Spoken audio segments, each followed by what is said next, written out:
еңбек кодексіне сәйкес бірдей жұмыс үшін бірдей жалақы төленуге тиісті.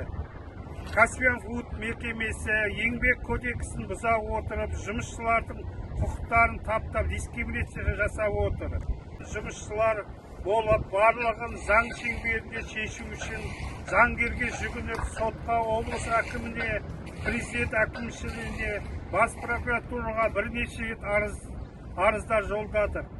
Бірақ сот біздің арызымызды қараудан бас тартты. Заңды теріс бұрмалап отыр. Сонымен қатар облыс әкімі және барлық мекемелерде де істі жылы жауып тастап отыр. Біздер осыған дейін барлық жағдайды айтып, президентке үндеу жолдаған болғанбыз. Алайда ол үндеуді жариялауға кедергі жасап, үндеуге қатысқан жұмысшыларды полиция бөлімшесіне шақырып қудалады.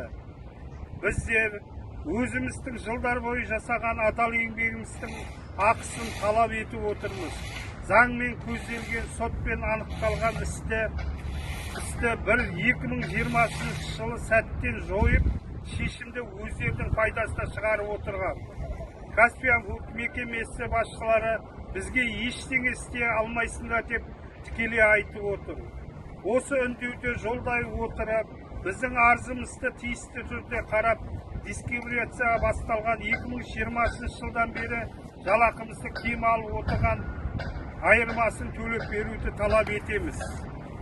Осы үндеу жариялағаннан кейін үндеуде қатысқан жұмысшыларды қудаламауды талап етеміз. Осы талабымызды 10 күннің ішінде орындалмаған жағдайда Каспиан Фуд жұмысшыларды жұмысты тоқтатамыз. Талап етеміз бе? Талап етеміз.